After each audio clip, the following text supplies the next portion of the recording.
કરી શકીએ. અજ્ઞાનતિમિરાન્ધસ્ય જ્ઞાનંજલશલાકયા ચક્ષુરુન્મિલિतं येन તસ્मै શ્રીગુરુવે નમઃ. હે કૃષ્ણ કરુણા સિંધુ દીનબંધુ જગત્પતે ગોપેશ ગોપિકા કાંત રાધા કાંત નમોસ્તુતે. તપ્ત કાંચન ગૌરાંગી રાધે વૃંદાવનેશ્વરી વૃષભાનુસુતે દેવી પ્રણમામિ હરિપ્રિયે. વાંચાકલ્પતરુ કલ્પતરુભયસ્ય કૃપા સિંધુભય એવ ચ પતિતાનાં પાવનેભ્યો વૈષ્ણવેભ્યો નમો નમઃ. નમો મહાવદન્યાય કૃષ્ણ પ્રેમ પ્રદાયતે કૃષ્ણાય કૃષ્ણ ચૈતન્ય નામને ગૌરતે વિશેષ નમઃ. નમઃ ઓમ વિષ્ણુપાદાય કૃષ્ણપૃષ્ઠાય ભૂતલે શ્રીમતે ભક્તિવેદાંત સ્વામિની ઇતિ નામિને નમસ્તે સરસ્વતી દેવી ગૌરવાણી પ્રચારિણે નિર્વિશે શૂન્યવાદી પાશ્ચાત દેશતારિણે શ્રી કૃષ્ણ ચૈતન્ય પ્રભુ નિત્યાનંદ શ્રી અદ્વૈત ગદાધર શ્રીવાસાદિ ગૌર ભક્ત વૃંદ હરે કૃષ્ણ કૃષ્ણ કૃષ્ણ હરે હરે હરે કૃષ્ણ કૃષ્ણ કૃષ્ણ હરે હરે રામ રામ રામ હરે હરે. ઓમ નમો ભગવતે વાસુદેવાય નમઃ. ઓમ નમો ભગવતે વાસુદેવાય નમઃ. ઓમ નમો ભગવતે વાસુદેવાય નમઃ. હરે કૃષ્ણ બધાને હરે કૃષ્ણ જય શ્રી કૃષ્ણ. જય શ્રી જય કૃષ્ણ. કૃષ્ણ. થેન્ક યુ માતાજી. હરે હરે કૃષ્ણ. ફરી વડીશ તમારા બધાનું સ્વાગત છે ભગવદ્ ગીતાના આજના સત્રમાં. આપણે ભગવદ્ ગીતાના અધ્યાય 3ના 30 શ્લોક સુધી અધ્યયન કરી ચુક્યા છીએ. આજે આપણે 31મો શ્લોક લેવાનો છે. તો કોઈને યાદ છે કે આપણે ગઈકાલે શું વાત કરી હતી શ્લોકમાં? સંન્યાસ અને ત્યાગ. સંન્યાસ અને ત્યાગ. Okay, very good. એટલે સંન્યાસ એટલે શું? જે પોતાને બહુ જ ગમતું હોય હમ, અને આપણને એ વસ્તુ ચાલતું ના હોય છતાં પણ આપણે એ વસ્તુ છોડી દઈએ, બીજાને આપી દઈએ તો એ સંન્યાસ કહેવાય. અને કોઈ વસ્તુ આપણને ખૂબ જ ગમે છે, આપણે આપણી ઈચ્છાઓથી પ્રેરિત થઈએ છતાંય પણ આપણે એને લઈએ નહીં તો એ ત્યાગ કહેવાય. તો શું ત્યાગ કોને કહેવાય? આપણને કોઈ વસ્તુ બહુ ગમતી હોય પણ છતાં આપણે આપણી ઈચ્છાઓથી પ્રેરિત થઈને લેવા ગયા હોય છતાં પણ આપણે ન લઈએ કે નથી લેવું, ચાલશે, તો એને ત્યાગ કહેવાય. જોઈએ છે છતાંય છોડી દીધું, નથી લેવું. ના, એને ત્યાગ ના કહેવાય. ત્યાગમાં તમે ગડબડ કરી. સંન્યાસ બરોબર છે. અચ્છા, કોઈ કહેશે ત્યાગ એટલે શું? હા પ્રભુજી, હું બોલું. હા બોલો. આપણે જો કોઈ વસ્તુ આપણે મૂકી હોય થાળીમાં ને આપણે એ વસ્તુ આપણે લેવાની ગમે કે નહીં ગમે પણ આપણે વસ્તુ એ ખાઈએ પ્રસાદ તરીકે ખાઈએ તો તેને ત્યાગ કહેવાય. ઓકે. બીજા કોઈ? બીજા કોઈને યાદ નથી સંન્યાસ એટલે શું ને ત્યાગ એટલે શું? આપણી પાસે જે હોય તે બધું આપણે ભગવાનના કાર્યમાં વાપરીએ, ધાર્મિક કાર્યમાં વાપરીએ તો એને ત્યાગ કહેવાય. ધારો કે આપણી પાસે $1,000 હોય, એમાંથી આપણે 500 રાખીએ અને 500 ધાર્મિક કાર્યમાં વાપરીએ તો એ ત્યાગ કહેવાય. ડેફિનેશન બરોબર આપતી નથી. એક્ઝામ્પલ બરોબર છે, ડેફિનેશન બરોબર નથી. ત્યાગ એટલે પોતાની ઈચ્છા સુખ બીજાના હિત માટે સ્વેચ્છાએ છોડવો. ધારો કે માતા પિતા બાળકો માટે પોતાનું સુખ છોડે છે, એટલે સ્વાર્થ છોડીને પરોપકાર કરવો. પછી કોઈ વ્યક્તિની મદદ માટે પોતાનો સમય કે પૈસા આપે, એ રીતે. એટલે પોતાની ઈચ્છા ને સુખ લાભ ને બીજાના હિત માટે સ્વેચ્છાએ છોડી દેવું ત્યાગ કહેવાય. બીજા કોઈ? આ તમે એક્ઝામ્પલ આપો છો પણ મારે ડેફિનેશન જોઈએ છે, વ્યાખ્યા. કોઈ પૂછે તમને કે સંન્યાસ એટલે શું, તો એની એક લાઈનમાં શું વ્યાખ્યા આપો? સંન્યાસ એટલે પોતાની ભૌતિક ઈચ્છાઓ કામનાઓથી પ્રેરિત થઈને આપણે કર્મ કરીએ પણ તેને છોડી દઈએ એને સંન્યાસ કહેવાય. મનગમતી ત્યાગ? વસ્તુ છોડી દેવી. અને કર્મ ફળનો ત્યાગ કરવો. Okay, very good. તો સંન્યાસનો મતલબ છે કે રિનાઉન્સિએશન ઓફ એક્શન્સ ઇંગ્લિશમાં કહેવાય. એટલે શું? કે જેમ પોતાની ઈચ્છાઓથી પ્રેરિત થઈને આપણે જે કર્મ કરતા હોય, કારણ કે આપણને એની ઈચ્છા છે, એની આસક્તિ છે, મમતા છે, એ વસ્તુને ત્યજી દેવી. જેમ તમને સાડીનું એક્ઝામ્પલ કે ડ્રેસનું એક્ઝામ્પલ આપી દીધું તમને, રાઈટ? તમને ગમે છે તો સાડી લેવી, ડ્રેસ લેવી ગમે, બધું ગમે, પણ પોતાની ઈચ્છા છે પણ તો પણ એ વસ્તુ નથી કરતા, તો એ સંન્યાસ છે. એટલે આપણે સંન્યાસીને જોઈએ છે, ઓરેન્જ કપડાં પહેરે છે, તો એમને પણ ગ્રહસ્થીમાં રહેવું ગમે, એમને પણ બૈરી છોકરા જોડે ગમે, ગાડીમાં ફરવું ગમે, ફરવા ગમે, બધું છોડીને પોતાની મનગમતી વસ્તુ છોડીને હવે સંન્યાસ ધારણ કર્યો છે, મતલબ બધું છોડી દીધું છે, તો એને સંન્યાસ કહેવાય. જેને રિનાઉન્સિએશન ઓફ એક્શન્સ, કર્મના ત્યાગને સંન્યાસ કીધો છે. ત્યારે ત્યાગ એટલે શું? Renunciation of actions of fruits, the fruits of action. Renunciation of fruits of actions એનો મતલબ શું છે? જે પણ કર્મ કરો એ કર્મનું ફળને ત્યાગી દેવું, એ ફળને છોડી દેવું, એનો મતલબ થાય ત્યાગ. તમને એક્ઝામ્પલ આપી હતું, જેમ માતાજી પણ એક્ઝામ્પલ આપ્યું તમને, કે તમને ફાફડા જલેબી ખાવા બહુ ગમે, પણ રોજ તો ફાફડા જલેબી મળે નહીં, પણ તમારા પ્લેટમાં જે આવે છે એને ભગવાનનો પ્રસાદ સમજીને તમે લો, જો ગ્રહણ કરો, એ ત્યાગ છે ફાફડા જલેબી તરફનો તમારો, એ ત્યાગ છે, રાઈટ?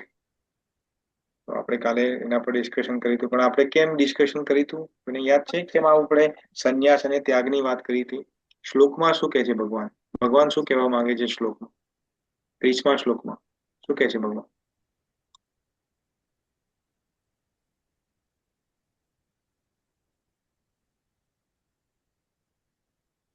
યદિ સર્વાણી કર્માણી સંન્યસ્યાધ્યાત્મ ચેતસા નિરાશી નિર્મમો ભૂત્વા યદ્યસ્વ વિગત જ્વરઃ. શું મતલબ એનો શું મતલબ થાય? ભગવાન એવું કેમ છે? જે પણ કર્મ કરો ઈશ્વરને અર્પણ કરીને કરો, અપેક્ષા અને મોહનો ત્યાગ કરીને કરો, ચિંતાથી મુક્ત રહીને કરો. Okay, yes. તો કર્મ કરવાની કળા બતાવે છે ભગવાન અહીંયા. મયી સર્વાણી કર્માણી, મારા માટે કર્મ કર, સંન્યાસ આધ્યાત્મ ચેતસા નિરાશી નિર્મમો ભૂત્વા. એનો શું મતલબ થાય? નિરાશીનો નિર્મમો ભૂત્વા એનો મતલબ એવો થાય કે ભગવાન એવું કહે છે કે આપણે પોતાની ટ્રસ્ટીશીપ, પોતાની પ્રોપ્રાઇટરશીપ છોડી દેવી, અને ટ્રસ્ટીશીપ આ મારું છે એવો ક્લેમ છોડી દઈને ભગવાને મને આને આપ્યું છે સંરક્ષણ માટે, હું તો ખાલી ટ્રસ્ટી છું, આ મારું નથી, એ છોડીને એ વ્યક્તિ વિધાઉટ એની ડિઝાયર પ્રોફિટ માટે કોઈ કામ નથી કરતું ને ભગવાનને બધા કામ સરેન્ડર કરે છે વિથ નોલેજ કે આ બધું ભગવાનનું જ છે, ભગવાને જ મને આપ્યું છે. તો એ કર્મ કરવાની કલા છે, ત્યાં અહીંયા ભગવાન 30મા શ્લોકમાં આપણને સમજાવે છે. યાદ આવ્યું? Yes, right. ઓકે, તો હવે આગળના જે બે શ્લોક છે, 31મો અને 32મો શ્લોક, અહીંયા ભગવાન શું કે છે? તો અહીંયા બહુ સુંદર વાત કરે છે ભગવાન. કે છે કે જે કર્મયોગ, જે આપણે વાત કરી, ભગવાન કર્મયોગની વાત કરી રહ્યા છે, રાઈટ? તો અહીંયા એવું કે છે ભગવાન કે આગળ જે મેં તમને સિદ્ધાંત આપ્યો, 30મા શ્લોકમાં જે સિદ્ધાંત આપ્યો, એ હવે પોતાના દ્વારા પુષ્ટિ કરે છે. પોતાના પુષ્ટિ એટલે પોતાનું સમર્થન કરે છે કે એ કરવાથી શું થાય અને ના કરવાથી શું થાય. 31મા શ્લોકમાં ભગવાને આપણને સમજાવવાના છે. હું તમને સ્ક્રીન શેર કરું છું.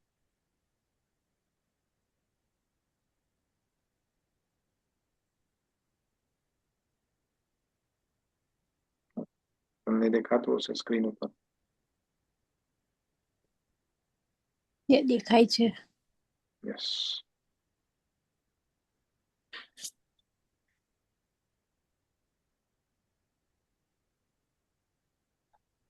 ઓમ અજ્ઞાનતિમિરન્ધસ્ય જ્ઞાનંજનશલાકયા ચક્ષુરુન્મિલિतं येन तस्मै श्री गुरुवे नमः. जगद्गुरु श्रील प्रभुपाद की जय. Bhagavad Gita as it is की जय. वैष्णव की जय. हरे कृष्ण. तो भगवान 31वां श्लोकમાં કહે છે, ये मे मत्तमिदं नित्यम् अनुतिष्ठन्ति मानवाः श्रद्धावन्तो अनुशुन्यतो मुच्यन्ते ते अपि कर्मभिः. ફરીથી રિસાઇટ કરું છું. ભગવાન કહે છે, ये मे मत्तमिदं नित्यम् अनुतिष्ठन्ति मानवा श्रद्धावन्तो अनसूयन्तो मुच्यन्ते તે અપી કર્મભિઃ. હવે કોઈને રિસાઇટ કરવું હોય તો કરી શકો છો. હરે કૃષ્ણ. હરે કૃષ્ણ પ્રભુજી કરું. હા, બધા એક પછી એક. યસ, કરો. હું વાંચું. હા હા, વાંચો. ये मे मतम इदं नित्यम् अनुतिष्ठन्ति मानवा श्रद्धावन्ता अनुसूयन्त मुच्यन्ते अपि कर्मभिः. Very good. બીજા કોઈ? હું કરું છું. હા, જય શ્રી રામ. યે મે મતમિદં નિત્યમ અનુતિષ્ઠન્તિ માનવા શ્રદ્ધાવન્તો અનુસૂયન્તો મુચ્યન્તે તે અપી કર્મભિઃ. ઓકે, બીજા કોઈ?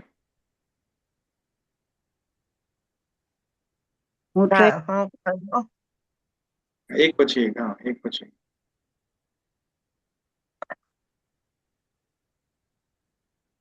બોલો, કોણ છે નેક્સ્ટ? હા, હું કરું પ્રભુજી. હા હા હા, જય માતા. ये मे मतमिदं नित्यम् अनुतिष्ठन्ति मानवाः श्रद्धावन्तो अनसूयन्तो मुच्यन्ते ते अपि कर्मभिः. Very good. હવે નેક્સ્ટ બીજા? ઓકે, હું કરું પ્રભુજી. હા, ઇન્દિરાબેન. હું ઇન્દિરાબેન કરીશ. ઓકે, હાજી ને કરવું હોય? ઓકે. ઓકે, તો હું કરું પ્રભુજી. હા હા. એમે મતમિદં નિત્યમ અનુતિષ્ઠન્તિ માનવાઃ શ્રદ્ધાવન્તો અનુસૂયન્તો મુચ્યન્તે તે અભિ કર્મભિઃ. Very good. Okay, and last. હું કરું લાસ્ટ. પ્રભુ. હા, પ્લીઝ કરો. જય શ્રી કૃષ્ણ. જય શ્રી કૃષ્ણ. એ મે મતિમિદં નિત્યમ બરોબર. આપણે રાગ પકડવામાં જે એમાં ભૂલ થઈ જાય. રાગ નથી પકડવો, ઇટ્સ ઓકે. આપણે જે શ્લોક છે એને પકડો. ये मे મતિમિદં નિત્યમ અનુતિષ્ઠન્તિ માનવાઃ શ્રદ્ધાવન્તો અનસૂયન્તો મુચ્યન્તે તે અપી કર્મભિઃ. Okay, very good. ઓકે. હવે કોઈને અનુવાદ અને ભાવાર્થ વાંચવો છે? વાંચો પ્રભુજી. હા, વાંચો તમે. અને બધાને પ્રાર્થના છે કે પ્લીઝ મ્યુટ તમે બીજા બધા કરી દો. Thank you. અનુવાદ.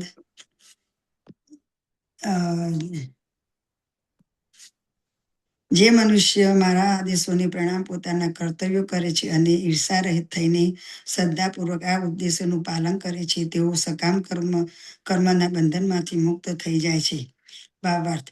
પુણ્ય પુરુષોત્તમ પરમેશ શ્રી કૃષ્ણનો ઉપદેશ સમગ્ર વૈદિક જ્ઞાનનો ક્ષાર છે. તેથી તે કોઈ અપવાદ વગર શાસ્ત્રોક્ત સત્ય છે. જેવી રીતે વેદ સનાતન છે, તેમ કૃષ્ણ બ્રહ્મણામૃતમાં આ સત્ય પણ સનાતન છે. મનુષ્ય ભગવાન પ્રત્યે ઈર્ષા ભાવ રાખ્યા વગર આ આદેશમાં દ્રઢ શ્રદ્ધા રાખવી જોઈએ. એવા ઘણા તત્વચિંતકો છે કે જેઓ ભગવદ્ ગીતા ઉપર ટીકા લખે છે, પરંતુ તેઓ કૃષ્ણના શ્રદ્ધા ધરાવતા નથી. તેઓ સકામ કર્મના બંધનમાંથી ક્યારેય મુક્ત થઈ શકતા નથી.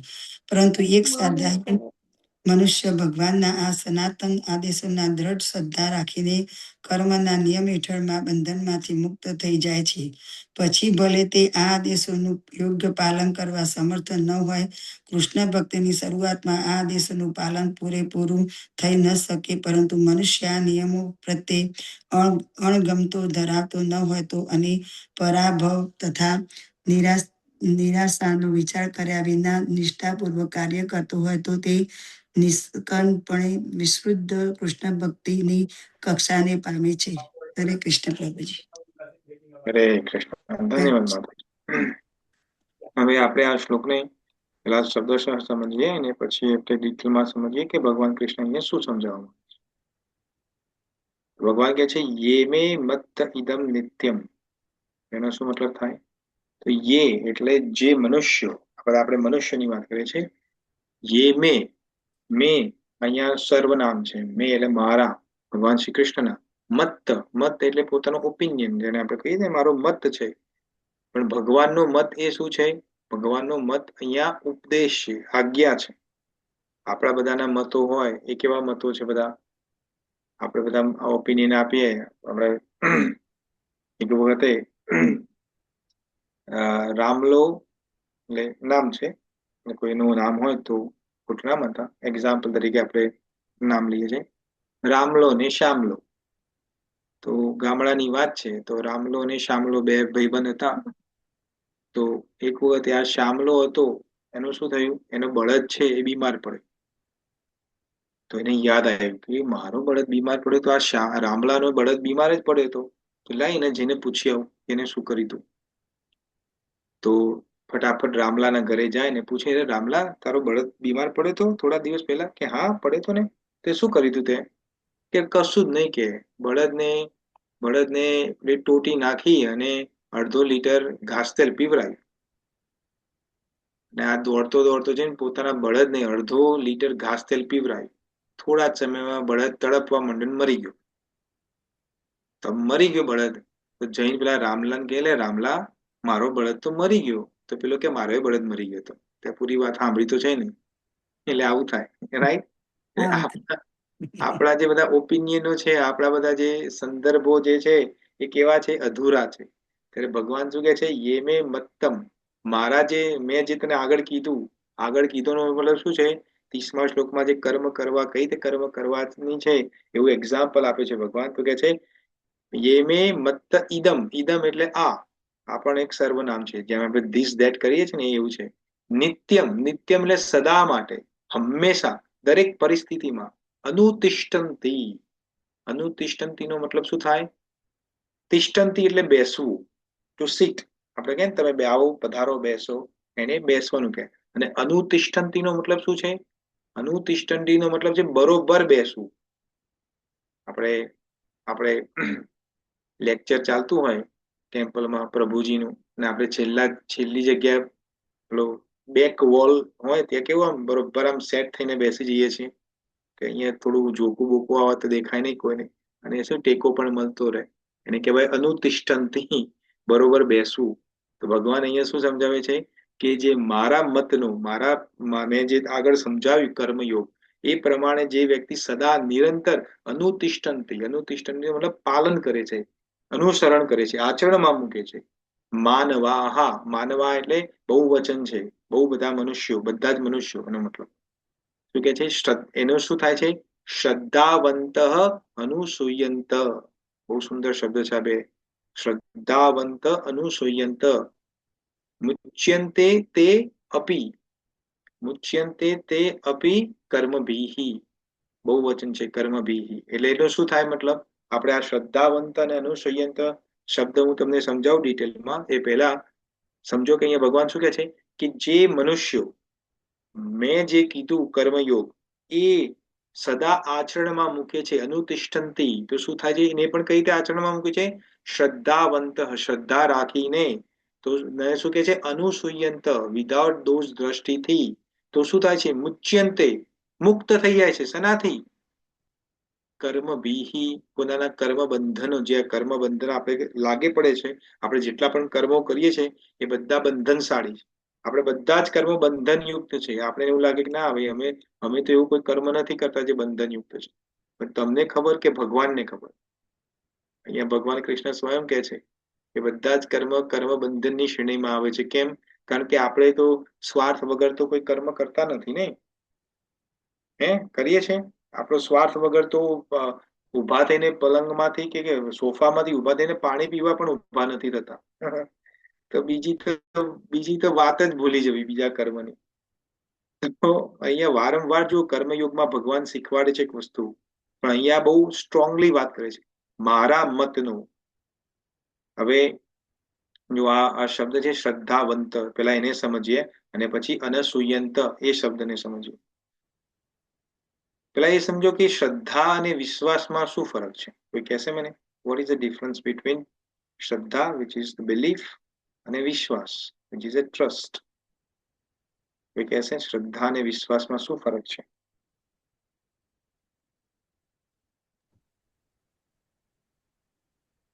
બંને એક જ છે, કોઈ ફરક નથી. છે ફરક કે નથી ફરક? આમ તો સિમિલર જ કહેવાય ને પ્રભુજી. શ્રદ્ધા અને વિશ્વાસ ફરક તો સિમિલર છે. ફરક તો હમ. છે. બે વસ્તુ અલગ વસ્તુ છે ને. અચ્છા શ્રદ્ધા ફરક છે. કે જેમ કે આપણે ભગવાન માં શ્રદ્ધા બેસે અને કોઈના પર વિશ્વાસ કરો, એ બે લાઈક અલગ. ભગવાનમાં વિશ્વાસ ના રાખે, વિશ્વાસ રહે, પણ પ્રભુજી શ્રદ્ધા જે લાઈક એમાં એ રીતના ખબર નહીં, પણ અલગ મને એવું લાગે છે કે અલગ છે. અલગ છે પણ સમજાઈ નથી શકતા એવું તમે મને એવું સમજવું હા, પડે. છે અલગ પણ સમજાઈ નથી શકતી. મનમાં છે પેલું કહે છે ને મનમાં આવે છે પણ હૈયે પણ નથી આવતું. ઓકે, અચ્છા બીજા કોઈ કહેશે શ્રદ્ધા અને વિશ્વાસમાં શું ફરક છે, કે છે કોઈ ફરક? નથી ફરક. જો તમે એવું કહો નથી ફરક ફરક તો છે, ફરક તો છે. તો કલ્પનાબેન શું ફરક છે? એ તો પૂછું છું. શું ફરક છે? હા, નથી. આપણે કોઈનામાં વિશ્વાસ બેસે, પહેલા શ્રદ્ધા બેસે પછી વિશ્વાસ આવે. પેલા શ્રદ્ધા બેસે ને પછી વિશ્વાસ આવે. Okay, very good. પણ શું છે શ્રદ્ધા કોને કહેવાય? હું એ સમજવા માંગુ. કોઈ તમને પૂછે કે શ્રદ્ધા એટલે શું, તો તમે શું જવાબ આપો? એમ આપણે એવું કહીએ કે વિશ્વાસ એટલે શું, તો શું જવાબ કે આપો? આપણને વિશ્વાસ એટલે ભરોસો. એ તો બધું સમાનાર્થી શબ્દો બોલો છો તમે. વિશ્વાસ એટલે ભરોસો, બરોબર છે, ખોટું નથી. પણ ભરોસો એટલે શું? ચલો ને આપણે ભરોસો એટલે શું? ભરોસો એટલે શું? કાલે તમને મેં ત્યાગ અને સંન્યાસ વિશે સમજાવ્યું. બંને આપણને એક જેવું જ લાગે, સંન્યાસ અને ત્યાગ બંને એક જ છે, પણ એક નથી. જે સમજાયું કાલે, આજે તમને શ્રદ્ધા અને વિશ્વાસ વિશે સમજાવવાનું છે. આ બધા શબ્દો આપણને લાગે છે એક જેવા, પણ જયારે ભગવદ્ ગીતા વાંચીએ ને ત્યાં ભગવાન કૃષ્ણ જયારે કે છે શ્રદ્ધાવાન લભતે. શ્રદ્ધા એટલે ભગવાનમાં શ્રદ્ધા હોય એમ, ભક્તિ. હા, પણ એ તો કઉ છું શ્રદ્ધા એટલે શું? એટલે મને મારા મિત્રો પર વિશ્વાસ છે એમ. શ્રદ્ધા એટલે પ્રભુ એવું છે કે જે શાસ્ત્રોમાં લખ્યું હોય એના પર આપણે વિશ્વાસ રાખીએ એને શ્રદ્ધા કહેવાય. શાસ્ત્રમાં લખ્યું હોય એના પર શ્રદ્ધા રાખી અને વિશ્વાસ કે વાહ, આ અને સમજ મને વિશ્વાસ એટલે ખાતરી. વિશ્વાસ એટલે ખાતરી. બે મિનિટ એક જણ બોલે તો બીજા ના બોલો પ્લીઝ. તમારે બધાનો મોકો, તમને ઇનફ ટાઈમ છે તમારી જોડે, એટલે એક જણ બોલો ને તો બીજા ના બોલો, તો ખબર નહીં પડે કે શું બોલો. હા, પેલા તમે બોલાવો માતાજી, રિદ્ધિ માતાજી, પછી મીના માતાજી. હા બોલો, શું કહો છો?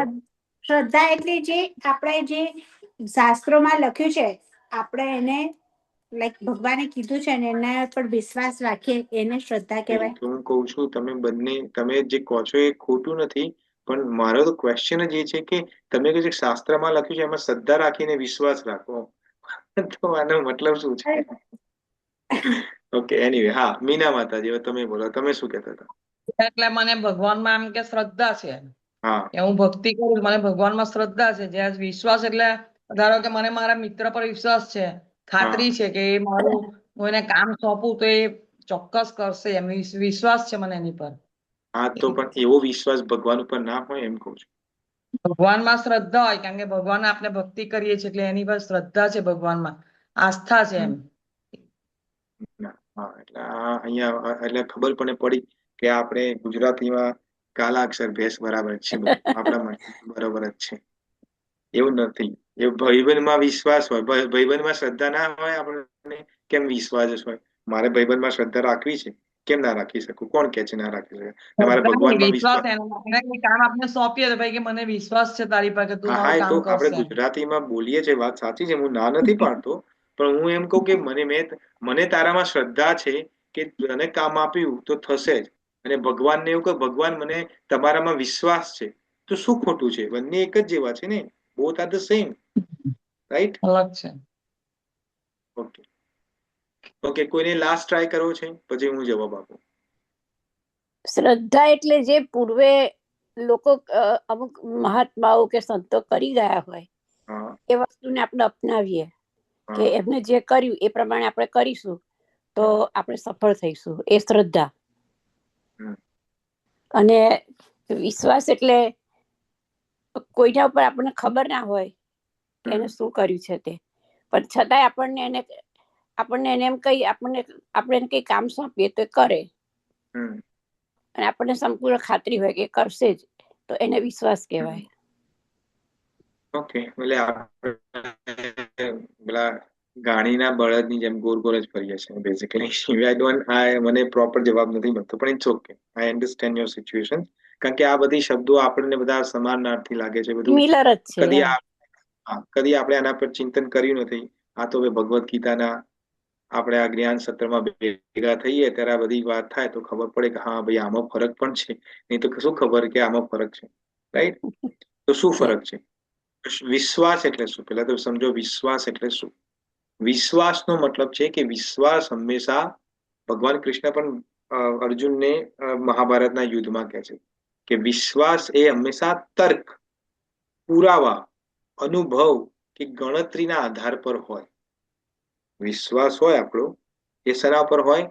આપણો તર્ક એટલે બુદ્ધિ, આપણી બુદ્ધિ, તર્ક કે કોઈ પુરાવો આપે, પુરાવા, અનુભવ હોય કોઈનો, કે આપણી ગણતરી કરીએ કે ના ભાઈ આમ, તો એના પર આધાર રાખે છે. એ વિશ્વાસ છે આપણો. જેમ કે એક્ઝામ્પલ, કારણ કે એક્ઝામ્પલ વગર તો તમે નહીં સમજો ને, પાછા સમજશો? નહીં સમજો, રાઈટ? નહીં સમજો, મને ખબર જ. મને એટલો વિશ્વાસ છે કે તમે એક્ઝામ્પલ વગર નહીં સમજો. એ મારો અનુભવ છે ને, જાજો આ મારો અનુભવ છે. થઈ ગયું ને? જો આ વિશ્વાસ આવી ગયો ને, અનુભવથી કહ્યું, હા થઈ ગયો ને મને વિશ્વાસ. હા, તો વિશ્વાસ એટલે માની લો કે તમે ડોક્ટરના જોડે જાઓ, તો જયારે તમે બીમાર પડો ને, કોઈ પ્રખ્યાત ડોક્ટરને ત્યાં જાઓ અને તમે તેમની ડિગ્રી અને હોસ્પિટલ ને બધું રિવ્યુ બધું જુઓ કે આ ડોક્ટરની તો ડબલ MBBS કર્યું, માસ્ટર કર્યું, અમેરિકાથી ભણી આવ્યો છે, આ બધું, તો તમને એના પર વિશ્વાસ હોય કે જે દવા લખી આપશે એ બરોબર જ હશે. હાય, હવે આપણે ત્યાં અમે નાના હતા ને ત્યારે અમારે ત્યાં યાદ નહીં, નામ નથી, દશરથભાઈ કરીને કોઈ હતા કલોલની અંદર, તો એના ત્યાં અમે જઈએ, અમારે કેવું કોઈ પણ કશું થાય ને તો એના ત્યાં જઈએ ને એટલે દશરથભાઈ આવીને આમ બેસાડે ટેબલ ઉપર, હાથ પકડે અને જોવે, અચ્છા કાલે શું ખાધું તું? હવે માથામાં દુખાય છે, આ દિવસ પહેલો, દિવસ 1, ડે 1 માથામાં દુખાય છે, તો એ હાથ પકડીને કે ગઈકાલે શું ખાધું તું? મમ્મી આપ્યું તું, એ ખાધું તું. અચ્છા એવું છે, ઓકે, કોઈ નહીં. પછી એનું પેલો કમ્પાઉન્ડર એને કે પેલી 2 ટેબ્લેટ આપી દેજે, એટલે પેલો કમ્પાઉન્ડર છે ને લાલ, પીળી અને લીલી, એમાંથી 2 ઓપન કરે, ગમે તે અડકો દડકો કરીને, ને વ્હાઈટ અને યલો આ ભરીને આપ્યા પડીકામાં, કે આ બે દિવસ ખાજે, સવાર સાંજ મટી જશે. અને ખાતા તો મટી જતું હતું. હવે અઠવાડિયા પછી પેટમાં દુખાય મને, તો પેટમાં દુખાવા માટે દશરથભાઈ ત્યાં જઈએ અને પકડે હાથ, આમ શું ખાતું તું ગઈકાલે? બસ મમ્મી આપ્યું તું, એ ખાધું તું. અચ્છા ભાઈ આને દવા આપી દેજો. હવે આ વખતે ધોરી અને લીલીનો છે વારો, એટલે પેલો અડકો દડકો કરે ને, જે એને મળે ને ધોરી લીલી આપણ, પછી કે 2 દિવસ ખાજે ને મટી જશે, મટી જતું હતું. રાઈટ? આવું થતું હતું. તો આના પર આપણને વિશ્વાસ આવે કે ભાઈ આ ગમે તે છે, પણ આજે એનો આપણો અનુભવ છે એની જોડે કે આ ગમે તે દવા આપે છે પણ મટી જાય છે, એ વિશ્વાસ છે. સમજમાં આવી? વિશ્વાસ કોને કહેવાય? Yes, okay. હવે શ્રદ્ધા કોને કહેવાય? જેને ફેથ કહીએ છીએ, શ્રદ્ધા. તો શ્રદ્ધા જે છે એ તર્ક કે પુરાવો જે હોય એના પર આધાર નથી રાખતો. એ અનકન્ડિશનલ હોય છે. શ્રદ્ધા એ હૃદયની આપણી આંતરિક અનુભૂતિ છે. આપણી અંદરથી જે અનુભૂતિ થાય આંતરિક, જેને સાબિત કરી કોઈ નથી કરી શકતું. You can not prove it. ગમે તેવી પરિસ્થિતિ ખરાબ હોય પણ તમારી શ્રદ્ધા ડગતી નથી, વિશ્વાસ ડગી જાય. આજ દશરથભાઈના ત્યાં કોક વખત જઈએ અને દવા આપે અને પછી મરડો કે મેલેરિયા નીકળે અને પછી આપણે એને મોટી હોસ્પિટલમાં દાખલ કરાવવું પડે અને આઈસીયુમાં લઈ જાય અને પછી આપણે ડ્રીપ ને બધું ચડાવે, તો આપણે જે વિશ્વાસ હતો દશરથભાઈ ઉપર, જે વિશ્વાસ હતો એ ડગી જાય કે ના ડગી જાય? આ તુક્કો મારીને જ આપે છે. કોક વાર સારું થાય ને કોક વાર નથી સારું થતું, થાય ને એવું. તો એ વિશ્વાસ છે. ને શ્રદ્ધા કેવી છે? શ્રદ્ધામાં કોઈ તર્ક કે પુરાવો જરૂર નથી. એ અનકન્ડિશનલ દિલથી હોય. જેમ કે આ જ એક્ઝામ્પલ છે ડોક્ટરનું. એની અંદર શું થાય કે તમે દવા લીધે રાખો અને કોઈ ગંભીર પરિસ્થિતિ ઊભી થાય, પણ તમને મનમાં એવો દ્રઢ એવી શ્રદ્ધા છે કે ના ના ના ના, આ ડોક્ટર પરફેક્ટ છે, મને એને આ જે કોર્સ આપ્યો છે 2 દિવસનો 5 દિવસનો, એ હું કરે તો મને ડેફિનેટલી મટી જ જશે, તો એને કહેવાય શ્રદ્ધા. સમજમાં આવ્યું કે ના આવ્યું? ફરીથી કહો. ને ખબર જ હતી. આ મારો વિશ્વાસ હતો કે ફરીથી કહેવું પડશે. હવે બીજું એક્ઝામ્પલ આપું, કારણ કે હવે તમે લોકો તો અને નહીં માનો, પણ આ નહીં માને, ઇન્દિરાબેન નહીં માને, મને ખબર. ના, આ ડોક્ટર નો જ એક્ઝામ્પલ ફરી આપો. હા, શ્રદ્ધા માટે. ઓકે, તો ડોક્ટર નું શ્રદ્ધા માટે, વિશ્વાસમાં તો સમય ખબર પડી ગઈ, રાઈટ? તો આ દશરથભાઈએ તમને આપી હોય ગોળી, આ બે જે લાલ પેલી જે ધોરી ગોળીઓ આપે છે, એવું કે ભાઈ આ 5 દિવસ સુધી સવાર સાંજ ગળવાની છે. અને પહેલા દિવસે ગળી અને બીજા દિવસે આપણી સ્થિતિ ગંભીર ઉત્પન્ન થઈ ગઈ, લો થવા માંડ્યું, ઉલટીઓ થવા માંડી, બીજું ત્રીજું થવા માંડ્યું, તોય આપણે મનમાં એવો દ્રઢ ભાવ હોય કે ના ના ના, મને આ દશરથભાઈએ દવા આપી છે, હું આ 5 દિવસ ગળીશ ને આ બધું મટી જશે.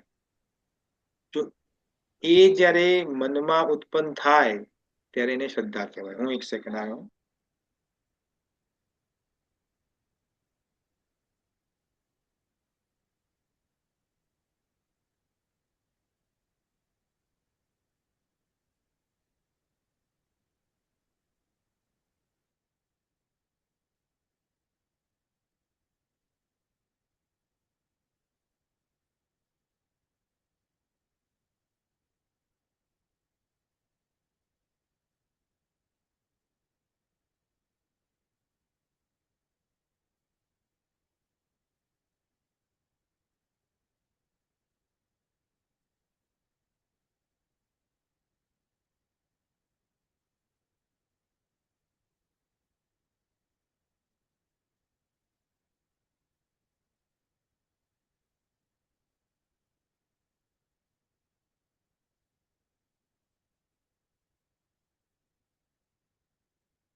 હરે કૃષ્ણ, હરે બોલ, આઈ એમ સો સોરી.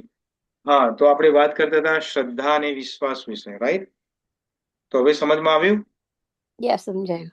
હા, બધાને સમજમાં આવ્યું? ના આવ્યું? ના આવ્યું, રાઈટ કે આવ્યું?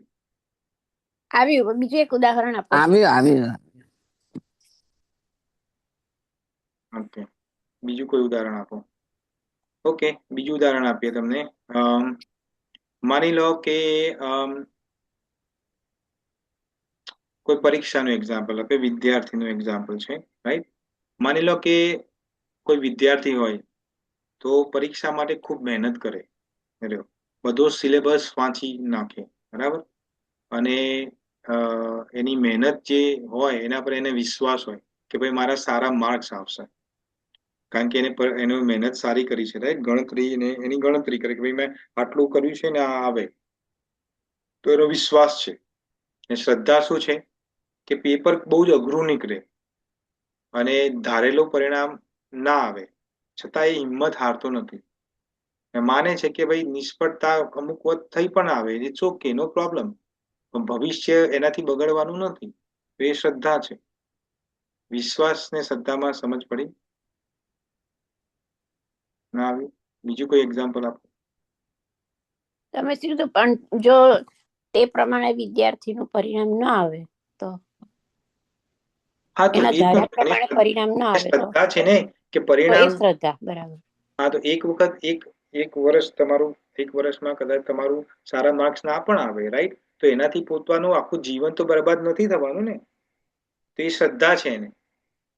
જેમ કે માતા પિતા હોય તો બાળક હોય તો એની મા ઉપર એને વિશ્વાસ હોય. જ્યારે પપ્પા હવામાં ઉલાડે, હે તમે છોકરાઓને જોયા છે, હવામાં એ મારો દીકરો, એ મારી દીકરી કરીને હવા લાવવાનું નથી ઉલાડતા. તે જે હવામાં જાય છે છોકરું, એ કેમ હસે છે ખબર છે? કારણ કે એને વિશ્વાસ છે કે આ પકડી લેશે. નહીં પકડ તો નીચે જાય. ખબર પડી? હા, તો એને વિશ્વાસ છે કે મારા પપ્પા પકડી લેશે, મારી મમ્મી પકડી લેશે. અને એ જ માતા પિતા, હા, એ જ માતા પિતા હવે આ જો છોકરાને કેમ એવો વિશ્વાસ છે? કારણ કે પહેલા પણ હવામાં ઉલાડ્યો હતો એને પપ્પાએ પકડી લીધો હતો. એટલે એને અનુભવ થયો છે કે આ પપ્પા હવામાં ઉલાડે ને તો પકડી લે છે. એ તો એના અનુભવથી એનો વિશ્વાસ બંધાય છે. હંમેશા વિશ્વાસ શાનાથી બંધાય છે? અનુભવથી યા પોતાના તર્કથી. તર્ક એટલે પોતાની બુદ્ધિથી. આપણી બુદ્ધિથી આપણો વિશ્વાસ બંધાય છે હંમેશા. અને શ્રદ્ધા હોય એ વિશ્વાસને લેવા દેવા કશું નથી. ત્યાં શું છે? ત્યાં માતા પિતા જ્યારે પોતાના છોકરાને અતૂટ પ્રેમ કરે છે, રાઈટ? તો એમને એવી શ્રદ્ધા છે. શું શ્રદ્ધા છે? કે આ છોકરો મોટો થઈને એટલીસ્ટ અમારું ધ્યાન રાખશે. હવે એનો અનુભવ તો નથી ને, કારણ કે જો છોકરું મોટું થયું નથી તો એને વિશ્વાસ કઈ રીતે આવે? એને ત્યાં શ્રદ્ધા છે. ત્યાં પોતાનો તર્ક કામમાં નથી આવતો, અનકન્ડિશનલ વસ્તુ છે. ત્યાં પોતાની અંદરથી જે કે મારા છોકરાને અમે રાખીએ છીએ તો કાલુટી એમને પ્રોબ્લેમ થશે તો અમારા છોકરા અમારું ધ્યાન રાખશે. આ સમજમાં આવે છે? જેમ કે એક્ઝામ્પલ અર્જુન ને દુર્યોધનનું બહુ ક્લાસિક એક્ઝામ્પલ છે. ભગવાન કૃષ્ણની નારાયણી સેનામાં તમને પ્રસંગ ખબર હશે, રાઈટ? તો કુરુક્ષેત્ર પહેલા અર્જુન ને દુર્યોધન બંને ગયા હતા ભગવાન કૃષ્ણની મદદ માટે. અને ભગવાને પહેલા જ કીધું કે ભાઈ એક બાજુ મારી નારાયણી સેના છે અને એક બાજુ હું નિશસ્ત્ર છું, હું શસ્ત્ર પણ નહીં ઉઠાવ. અને દુર્યોધન અને અર્જુન આ બંનેને ચૂઝ કરવાનું હતું. તો દુર્યોધન શું ચૂઝ કર્યું? કે આ ભગવાનની જે સેના છે ને એ ખતરનાક છે, એને કોઈ હજુ સુધી હરાઈ શક્યું નથી. અને એના જોડે તો બહુ જોરદાર વેપન્સ પણ છે. તો એને એના પર વિશ્વાસ હતો, કારણ કે એનું મગજ, એનું તર્ક થી એને વિચાર્યું યુદ્ધ માટે કે યુદ્ધમાં તો સૈનિકની જરૂર પડે, આ નિહત્તા કૃષ્ણની શું જરૂર છે? જે ઉઠાવવાનો પણ નથી શસ્ત્ર, તો એની જરૂર નથી. માં તો સેનાની જરૂર છે. તો પોતાના તર્ક, પોતાની બુદ્ધિ વાપરીને જે નિર્ણય લીધો એને વિશ્વાસ ઉપર લીધો, રાઈટ? જ્યારે અર્જુને શું કર્યું? અર્જુનને ભગવાન ઉપર અટૂટ શ્રદ્ધા હતી કે છો ને ભગવાન પ્રતિજ્ઞા લીધી, છો ને ભગવાન નહીં ઉપાડે, પણ અમને ખબર છે કે કૃષ્ણ અમને હારવા નહીં દે. તો આને કહેવાય શ્રદ્ધા. હવે સમજ્યા? યસ? નો? હજુ બીજું એક એક્ઝામ્પલ. એટલે કોઈનામાં શ્રદ્ધા હોય, કોઈનામાં શ્રદ્ધા જાગે ત્યારે આપણને વિશ્વાસ આવે. ના, તમે આ સીતાનું હરણ જ કરીને જો તમે આ બધું. દ્રૌપદીનું એક્ઝામ્પલ લો તમે, આ શાંતિથી સાંભળો એટલે ખબર પડે. દ્રૌપદીનું એક્ઝામ્પલ, વસ્ત્ર હરણ યાદ છે દ્રૌપદીનું? દ્રૌપદીનું વસ્ત્ર હરણ થયું ત્યારે એનો કેવો વિશ્વાસ હતો કે મારે તો 5 પાંડવો મારા પતિ છે, મારા 5 પાંડવ પતિ છે, અને આ કુરુ સભામાં તો ભીષ્મ પિતામહ દ્રોણાચાર્ય છે બધા, તો મને વિશ્વાસ છે કે મારું વસ્ત્રહરણ નહીં થવા દે આ લોકો. જયારે પકડીને લઈ જતો હતો દુશાસન, મનમાં વિશ્વાસ હતો કે મારા 5 પાંડવો છે, અર્જુન જેવો અર્જુન ધનુર્ધર, ભીમ જેવો ગદાધારી ભીમ, મારું કોણ બગાડી શકે? વિશ્વાસ હતો, કારણ કે એની બુદ્ધિ ઉપર એને વિશ્વાસ, એના અનુભવ ઉપર વિશ્વાસ હતો. પણ એ વિશ્વાસ ખોટો પડ્યો જ્યારે એનું વસ્ત્રહરણ થયું. પણ શ્રદ્ધા શું હતી? જ્યારે બધું જ નિષ્ફળ થયું ત્યારે દ્રૌપદીએ બંને હાથ ઊંચા કરીને કૃષ્ણ કૃષ્ણ કરે છે, અને ભગવાન કૃષ્ણ વિધાઉટ કોઈ નોટિફિકેશન પોતાનો હેલ્પ કરે છે. તો ત્યાં એને શ્રદ્ધા હતી કે હવે મને કૃષ્ણ સિવાય કોઈ જ નહીં બચાવી શકે, કોઈનામાં એવી તાકાત નથી. તો એવું નથી કે પહેલા વિશ્વાસ જાગીને પછી શ્રદ્ધા થાય, જરૂરી નથી. વિશ્વાસ હંમેશા પોતાના અનુભવ ઉપર હોય, પોતાના બુદ્ધિ ઉપર હોય. હવે તમારી બુદ્ધિ સાચી છે કઈ રીતે કહી શકાય? આ દ્રૌપદીની બુદ્ધિ સાચી પડી? આ દુર્યોધનની બુદ્ધિ સાચી પડી? એટલે શ્રદ્ધામાં બુદ્ધિ નહીં વાપરવાની? શ્રદ્ધામાં વાપરવાની નહીં, શ્રદ્ધામાં બુદ્ધિ હોતી જ નથી. શ્રદ્ધામાં બુદ્ધિ ના હોય તો ભાઈ શ્રદ્ધા કેમ? તમે જ્યાં બુદ્ધિ વાપરો છો ત્યાં તો વિશ્વાસથી વાપરો છો ને. એક્ઝામ્પલ તમને શું આપ્યું પેલા? દશરથભાઈ ડોક્ટર નું એક્ઝામ્પલ આપ્યું, સમજ્યા તમે? 4 વખત જઈએ આપણે, 4 વખત ઠીક થઈ જઈએ તો એ આપણો અનુભવ છે ને. હવે તો 5મી વખત પણ આપણે એવું જ થાય કે મારો રોગ આ જ દૂર કરશે, એવો કેમ અનુભવ છે? એવો આપણો અનુભવથી વિશ્વાસ ઉત્પન્ન થયો છે. ખબર પડે છે? ત્યારે શ્રદ્ધા ક્યારે હોય કે બના આપણે કોઈ નવા માન લો એક એક્ઝામ્પલ છે, તમને કેટલા બધા એક્ઝામ્પલ આપો, મારા ક્યાંથી લાવવું બધું? તમે સમજતા નથી ને આમાં. માની લો કોઈ દર્દી છે, નામ છે અમૃતલાલ. એક્ઝામ્પલ, દર્દીનું નામ છે અમૃતલાલ. અહીંયા નથી કોઈ અમૃતલાલ? નથી. અમૃતલાલ નામ છે, માની લો એક્ઝામ્પલ. એ કોઈ છે નહીં પણ એક્ઝામ્પલ. હવે આ અમૃતલાલ જે છે એ અમૃતલાલને થયો બીમારી, અમૃતલાલ બીમાર પડ્યા.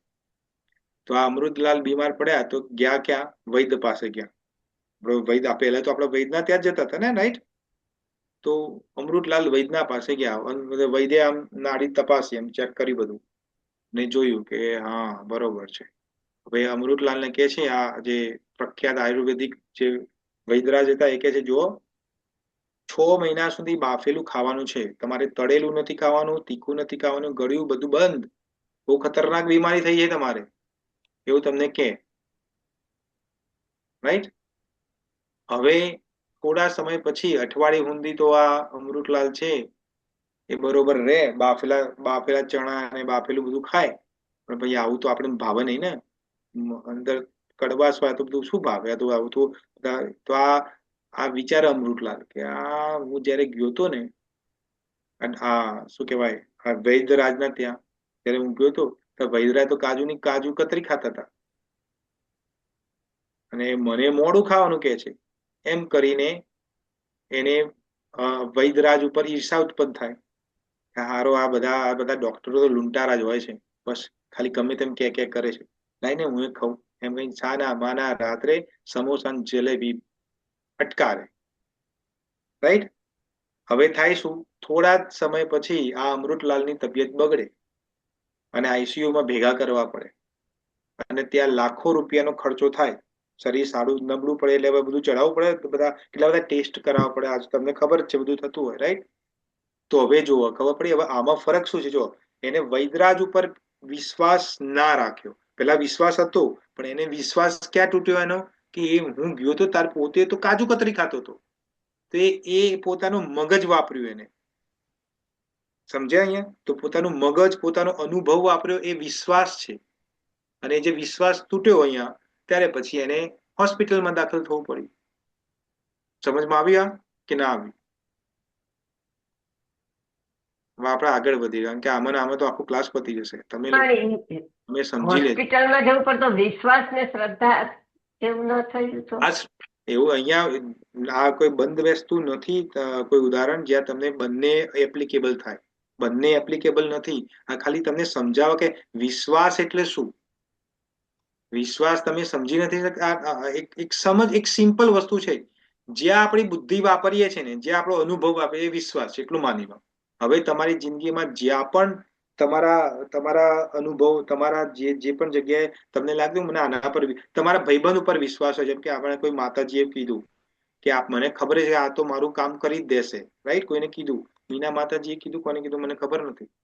તો એ કેમ એના પર વિશ્વાસ છે કે આ ભાઈબંધ મારું કામ કરી દેશે? કારણ કે ભૂતકાળમાં એના પાસે આપણે એવા અનુભવ થયેલા છે કે નથી કે ભાઈ મેં એને જયારે કામ આપ્યું ત્યારે એને મારું કામ કરી દીધું છે, તો મને હવે એના પર વિશ્વાસ બેઠે છે કે મારું કામ કરી જ દેશે. તો જ્યાં પોતાનો અનુભવ કામમાં આવે છે, જ્યાં પોતાની બુદ્ધિ કામમાં આવે છે, એ વિશ્વાસ છે. અને શ્રદ્ધામાં કોઈ બુદ્ધિ નથી. સુદામાજી હતા, આપણે સુદામાજી ભગવાન કૃષ્ણના જે મિત્ર હતા, તો એમને જયારે એ દ્વારિકા ગયા ત્યારે એમને એવો વિશ્વાસ હતો. શું વિશ્વાસ હતો? કે કૃષ્ણ મને પ્રેમ કરે છે, મને ઓળખશે. બહુ વર્ષોથી મળ્યા નથી, પણ મને વિશ્વાસ છે. કેમ વિશ્વાસ છે? કારણ કે એ અનુભવ એમને પાસ્ટમાં ગુરુકુળમાં થઈ ગયેલો છે. તમને આખી બધી કથા ખબર છે ગુરુકુળમાં શું પ્રસંગ બન્યો હતો સુદામાજીનો અને કૃષ્ણ ભગવાન. તો એના અનુભવથી એમને વિશ્વાસ થયો કે કૃષ્ણ મને ઓળખશે. પણ શ્રદ્ધા શું છે? જયારે કૃષ્ણ ભગવાને દેખીતી કોઈ હેલ્પ કરી નહીં સુદામાને, જે ધોતિયું પહેર્યું હતું એ ધોતિયું સેમ ધોતિયું પહેરાવી દીધું. જે ફાટેલું ધોતિયું હતું સુદામાજીનું, તો જયારે સુદામાજી જે ધોતિયું પહેરીને આવ્યા હતા, તો કૃષ્ણ ભગવાને એમને પોતાનું પિતાંબર પહેરવા આપ્યું હતું. અને જયારે જવાનો ટાઈમ થયો અઠવાડિયા પછી, એટલે આ તો બિચારા ભોળા હતા સુદામા, એ તો નીકળ્યા પડ્યા. તો કૃષ્ણ ભગવાને રોક્યા, એ સુદામા શું થયું? વાહ સુદામા, તું બ્રાહ્મણ ખરો હા ભાઈ, તું લે છે વસ્તુ તો પાછી નહીં આપતો. તો કેમ? આ ધોતિયું તો પાછું મારું આપી દે. કૃષ્ણ ભગવાને ધોતિયું પોતાનું પિતાંબર ઉતારવા લીધું કે મારું ધોતિયું પાછું લે, તારું પેલું ફાટેલું પહેર. તો આટલું બધું થયા પછી પણ એને મનમાં એવો દ્રઢ ભાવ હતો કે ચલો કોઈ વાંધો નહીં, બિચારો નહીં કરી શક્યો મારો હેલ્પ, ઇટ્સ ઓકે, કોઈ વાંધો નથી. તો એનો જે ભાવ હતો એ ડગ્યો નથી કૃષ્ણ ઉપર, એને કહેવાય શ્રદ્ધા. હવે સમજ્યા? નહીં સમજ્યા તો હવે સમજી લેજો. હવે આપણે આગળ વધીએ, નહીં તો આમ જ પતી જશે. કેટલા તમારા કાઢવા? મીરાબાઈના ઝેરનો પ્યાલાનું એક્ઝામ્પલ છે, ઉદ્ધવ અને ગોપીઓનો સંવાદ છે, કેટલા બધા એક્ઝામ્પલ છે. કેટલું બધું ખબર પડે આપણને કે શ્રદ્ધા અને વિશ્વાસમાં શું ફરક છે. તો અહીંયા એટલે ભાવ હતો એટલે એમ કે ભગવાન એ કરશે જ મારા માટે કઈ કેમ. હા, કારણ કે કૃષ્ણ ઉપર જો ભાવ કોઈના ઉપર જાગે તો પોતાના બુદ્ધિના તર્કથી કદી ના જાગે. એ બિઝનેસ છે. ત્યારે તમને કોઈના ઉપર ભાવ જાગે ને, અને તમારું બુદ્ધિના તર્ક ઉપરથી તમે ભાવ જાગે, તો એ બિઝનેસ સમજો, એ ગમે ત્યારે તૂટવાનો છે. જ્યારે શ્રદ્ધા જે છે એ એડવાન્સ સ્ટેજ ઉપર છે. એડવાન્સ તર્ક વિશ્વાસથી પણ ઉપરની સ્થિતિ છે શ્રદ્ધા. ત્યાં તમારે કોઈ પુરાવા ના જોઈએ. કોઈ જેમ કે કૃષ્ણ ભગવાને ક્યાં હેલ્પ કરી? સીધી રીતે તો કોઈ હેલ્પ નથી કરી ને. પછી આપણને ખબર છે કે જયારે સુદામા જે પહોંચ્યા પોરબંદર, ત્યારે પોતાની ઝૂંપડી મેલ થઈ ગઈ. પોતાની જે વાઈફ સુશીલા એ ઉપરથી બાલ્કનીમાંથી બૂમો પાડે, આઈ જાવ ઉપર, આઈ જાવ, આપણું જ ઘર છે. પણ જયારે એ દ્વારિકાથી પોરબંદર જતા હતા, આપણે હોય તો શું વિચારીએ? આપણે સુદામાની જગ્યા હોય તો શું વિચારીએ? હા હારો કૃષ્ણ આટલી મોટી દ્વારિકા લઈને બેઠો છે, આટલું બધું સોનાની દ્વારિકા, એના બધાના ઘેર, બધા આખા નગરમાં જોયું 4-4 ને 5-5 માળના મકાનો છે, ને મને કશું ના આપ્યું એને. આપણી શ્રદ્ધા નીકળી કે હવે આજ પછી એનું મોં ના જોવું થાય ને. આપણે તો એવું જ કહીએ ને, આજ પછી એનું મોં જો, નામ ના લો એનું. તો એ વિશ્વાસ તૂટી ગયો તમારો. પણ સુદામાજીને શ્રદ્ધા હતી કે ના, મારો કૃષ્ણ કરે સાચું જ. સારું, એ અંદરથી એવું વિચારે સારું કર્યું એને મને ના આપ્યું, નહીં તો હું લોભી લાલચી બની જાત. એટલે કૃષ્ણએ સારું કર્યું ના આપ્યું, તો એને ત્યાં પોઝિટિવ જોયું. પણ ભગવાન તો હેલ્પ કરે જ છે બધાની. તો જયારે ઘરે પહોંચે ત્યારે એનો જે શ્રદ્ધા હતી એ એના પર અડગ નથી કે આ મને કેટલી હેલ્પ કરી છે. એની શ્રદ્ધા તો અકબંધ છે. આપણી શ્રદ્ધા કેવી છે? ભગવાનની રોજ 16 માળા કરતા હોય અને કોક દિવસ ઊંધું તો થવાનું ને. આપણે કોઈ કર્મના ઉદય આવે તો કશું ખોટું થાય આપણા જોડે કે આપણા પરિવારમાં, એટલે પહેલી જ માળા છૂટે. એટલે કૃષ્ણ આટલી બધી ભક્તિ કરી, રોજ 16 માળા કરું છું, અને તું બસ આજ માટે મેં તારી ભક્તિ કરી હતી. તો આ શ્રદ્ધા નથી, આ શું છે? બિઝનેસ છે. તમે ભગવાન કૃષ્ણ જોડે બિઝનેસ કરી રહ્યા છો કે હું તારું નામ દઉં ને તું મારી ટેક કેર કર. સમજમાં આવે છે બા? તો અહીંયા આગળ બીજું શું કે છે ભગવાન? શ્રદ્ધાવંત. જો બે શબ્દ સમજવાના છે, શ્રદ્ધાવંતો અને સુયંતો. અને સુયંતો નો મતલબ શું છે? ઈર્ષા રહિત. ઈર્ષા રહિત નો મતલબ છે દોષ દ્રષ્ટિ વગર. ભગવાનની વાત શ્રદ્ધાથી માનવાની છે અને દોષ રહિત વગર. અત્યારે એ જમાનામાં પણ જયારે ભગવાન કૃષ્ણ સ્વયં પ્રેઝન્ટ હતા, ત્યારે આ શિશુપાલ જેવા, આ જરાસન જેવા ભગવાન સ્વયં આગળ સામે ઉભા છે, તો પણ દોષ દ્રષ્ટિ દેખે છે. તો અત્યારે તો વાત જ ભૂલી જવી તમારે. કૃષ્ણ ભગવાનમાં અત્યારે શું કે, આપણે નામ નથી દેવું, પણ અમુક સંપ્રદાયમાં શું કે છે ભગવાન કૃષ્ણ વિશે? તો એ તો કે છે કે એ તો કે નરકમાં પડ્યા છે. કે તો આપણે કઈ કેમ નરકમાં પડ્યા? કે કેટલા લોકોનું મર્ડર કરાવી દીધું, તો નરકમાં જ પડ્યા હોય ને. એટલે ભગવાન નરકમાં પડ્યા. જે અનંત કોટી બ્રહ્માંડ નો માલિક છે ભગવાન, કે અહમ સર્વસ્ય પ્રભો મત્તઃ સર્વ પ્રવર્તતે, બધું મારામાંથી નીકળ્યું છે, તો નરકમાં પડ્યા હોય એવા ભગવાન બોલો. તો આવા ઈર્ષા કરવા વાળા ક્યાં ઓછા છે અત્યારે?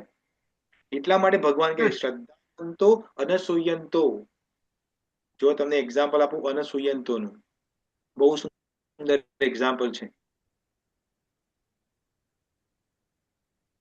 એ એક્ઝામ્પલ આપણે પેલા તમને બીજું એક્ઝામ્પલ આપું તો તમને સમજમાં આવશે. તમે બધા ગાડી તો ચલાવતા જશો, જીપીએસ ગૂગલ મેપ તો વાપરતા જશો. વાપરો છો ને? કે સાંભળ્યું હશે? નહીં વાપરતા, સાંભળ્યું હશે.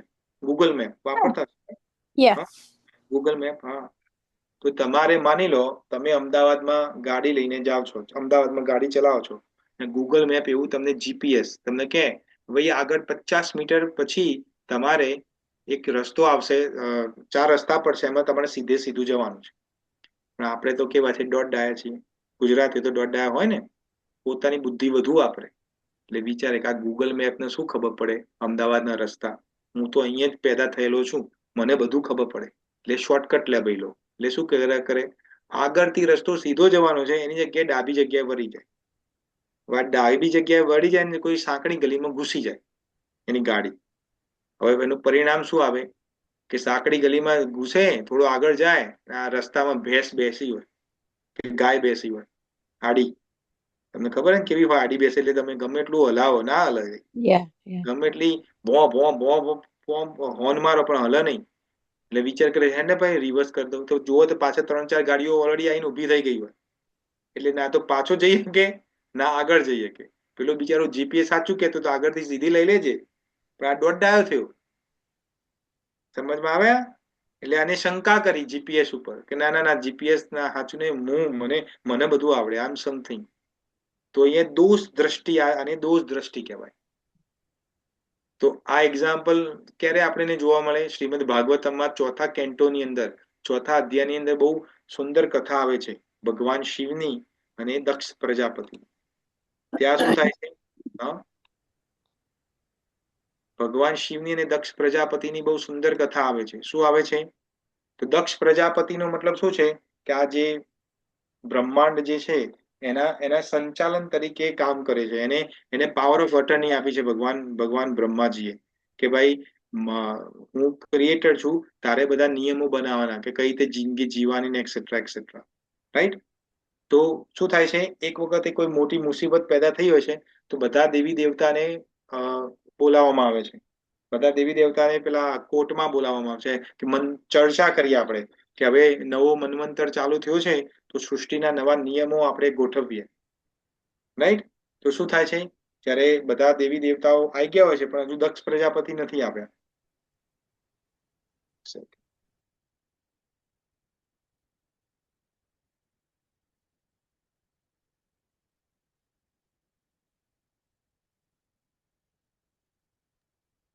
ઓકે, તો શું થાય છે કે દક્ષ પ્રજાપતિ હાથે કરીને લેટ આવે છે. કેમ લેટ આવે છે?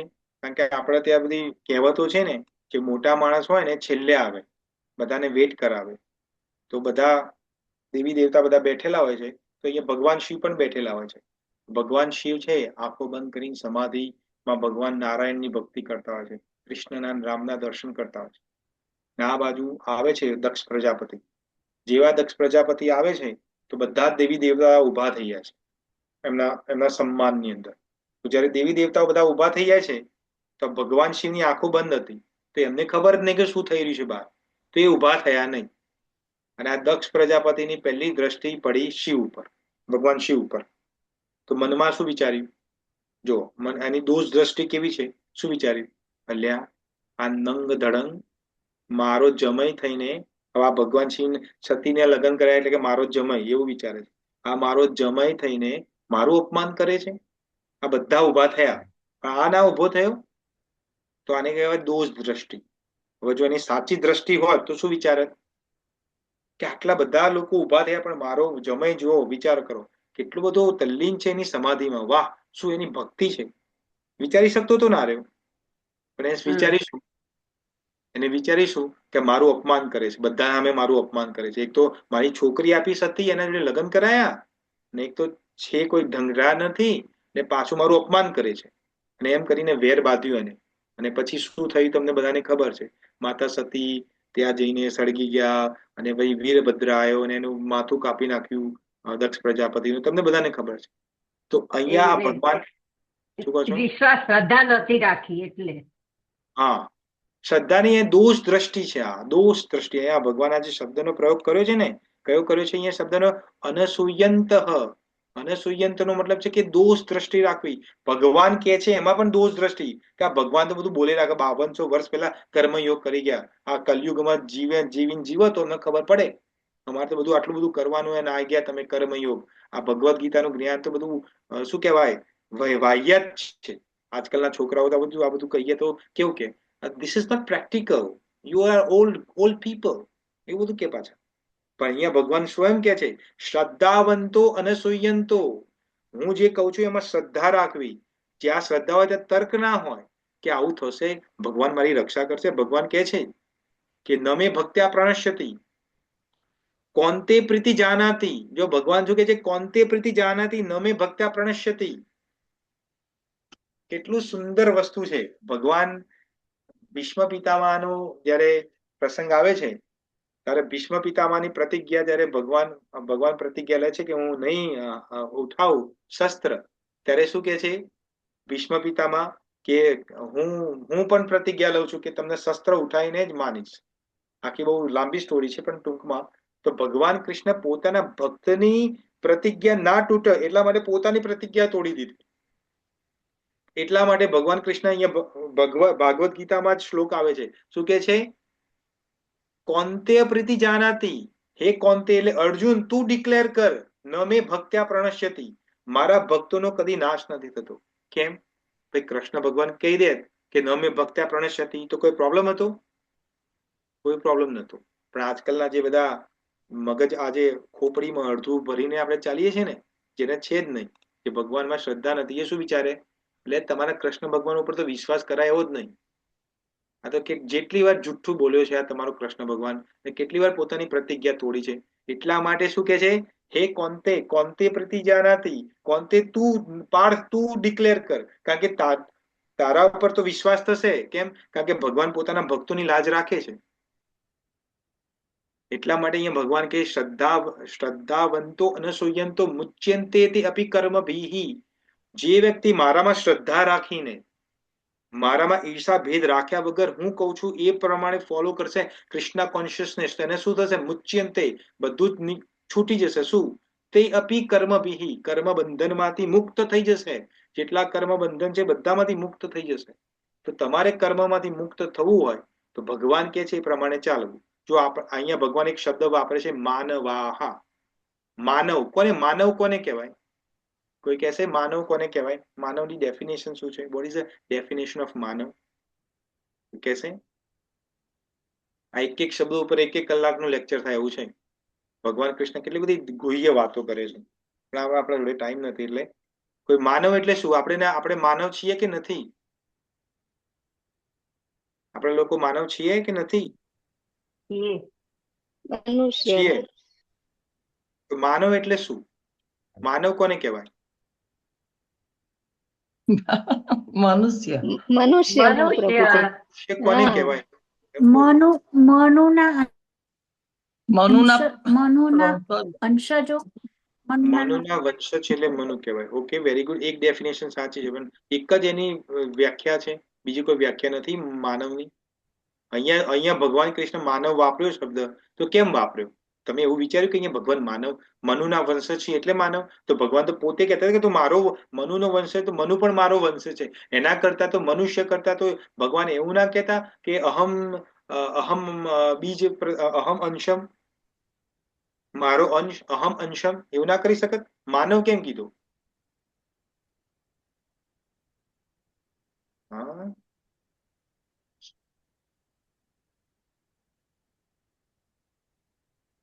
માનવ એટલે એનામાં થોડું ડાપણ હોય. હા, વિવેકશીલ હોય. યસ, ઋગ્વેદ ની અંદર આવે છે મનુર્ભવમ જન્ય દિવ્યમ જન્મમ. એનો મતલબ શું છે? મનુષ્ય તો ગમે તે હોઈ શકે, પણ માનવમાં થોડું વધારે પડતું વિશ્વાસ એને ઓલું હોય. માનવ ના, મનુષ્ય ને માનવ એક જ છે, પણ અહીંયા ફરક શું છે કે માનવ એ મન શબ્દ, મન જે સંસ્કૃત ની અંદર ધાતુ છે એનામાંથી છે. મન નો મતલબ છે વિચાર કરવો, મનન કરવું. મનન, બુદ્ધિ, મનન. ભગવાન આપણામાં ને પશુઓમાં શું ફરક છે? આપણે વિચાર કરી શકીએ છીએ, પશુઓ વિચાર નથી કરી શકતા. માની લો કોઈ પશુને ભૂખ લાગી હોય, વાઘ, સિંહ, દીપડાને ભૂખ લાગી હોય, અને તમે જંગલમાંથી પસાર થતા હોય, બધા ટોળીઓ બધી જતી હોય, ને હવે એને ખાવા કેટલું જોઈએ, પણ તમારા બધા ઉપર અટેક કરે કે ના કરે? કરે કે ના કરે? કરે. એટલે એને જોઈએ છે ખાવાનું કદાચ એક જ માણસનું, ને ભૂખ એટલી જ લાગી છે, પણ બધાને મારી નાખે કે ના મારી નાખે? કારણ કે એનામાં વિચારશીલ નથી, પશુ છે. ત્યારે માનવ કેવો છે? ભૂખ લાગી હોય, પોતાને ખાવાનું હોય, પણ જુએ કે નાનું છોકરું રોવે છે કે સામે વાળો ગરીબ છે, તો એને અડધું પણ આપી દે, એટલે ભાઈ તું મારો અડધો રોટલો લઈ લે કે આખો લઈ લે, રાઈટ? ઉપવાસ કરી લે. તો એને કહેવાય માનવ, જે વિચારી શકે છે, એનામાં તર્ક બુદ્ધિ છે. તો અહીંયા ભગવાન શું કે છે? શું સમજાવે છે અહીંયા ભગવાન? કે માનવનો મતલબ કે નવીન, રોજ નવા બુદ્ધિશીલ બુદ્ધિથી પોતાને વિચારે કે મારે આ જન્મ મૃત્યુમાંથી કઈ રીતે નીકળવું. આપણે તો પશુની લાઈફ જીવીએ છીએ, આપણે ક્યાં માનવની લાઈફ જીવીએ છીએ? આપણે ને તો ક્યાં ફરક જ પડે છે કે જન્મ મૃત્યુમાં અંદર હોય કે ના હોય, શું ફરક પડે? આપણે તો આ જેલમાં ખુશ છીએ ને? હા, ભગવાન જો મનુસ્મૃતિની અંદર મનુ મહારાજ માનવ માટે કેટલા સુંદર શબ્દો વાપરે છે.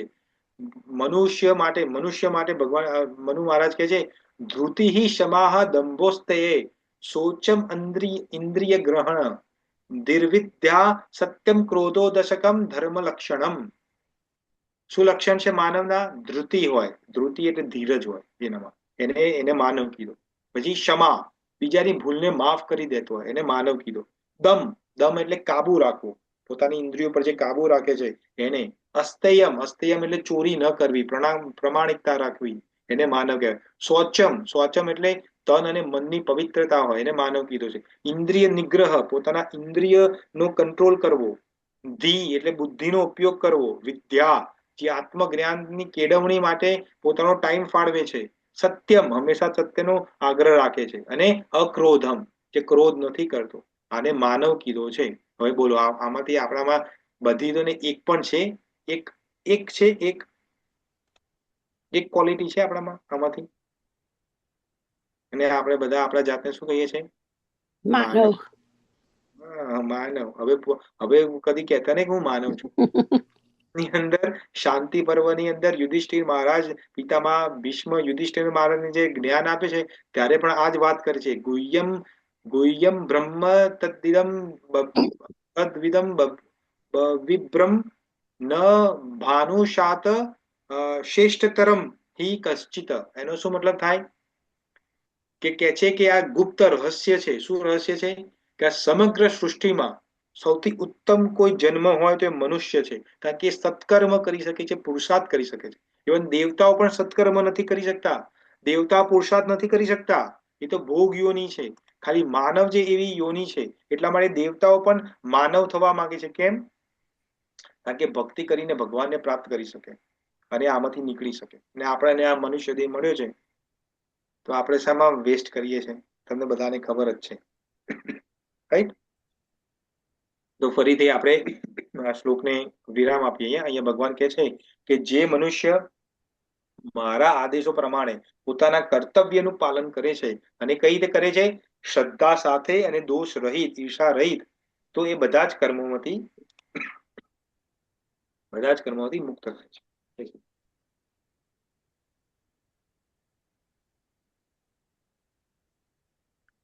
ઓકે, તો અહીંયા હું મારા વાણીને વિરામ આપું છું. હવે તમારામાંથી કોઈને કોઈ ક્વેશ્ચન હોય તો તમે કરી શકો છો. હરે Krishna.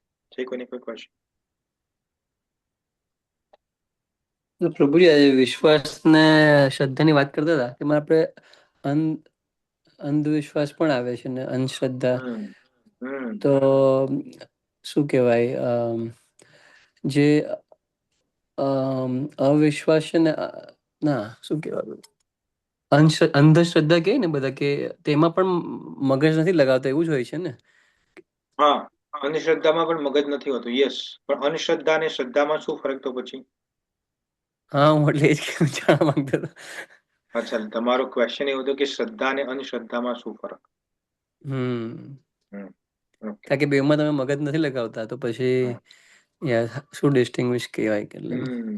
Okay, very good question.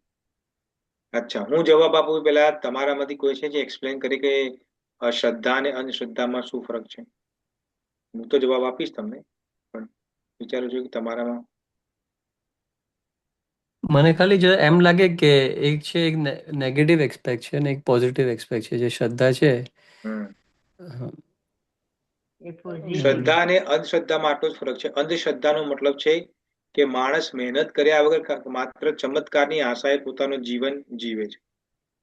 જેમ કે એક્ઝામ્પલ, એક વિદ્યાર્થી હોય, આખું વર્ષ ભણ્યો ના હોય, અને એક્ઝામની વખતે ભગવાનની મૂર્તિ સામે દોરા ધાંગા કરે એને કે હે ભગવાન ચમત્કાર કરી લે, હું પાસ થઈ જાઉં. એ છે અંધશ્રદ્ધા.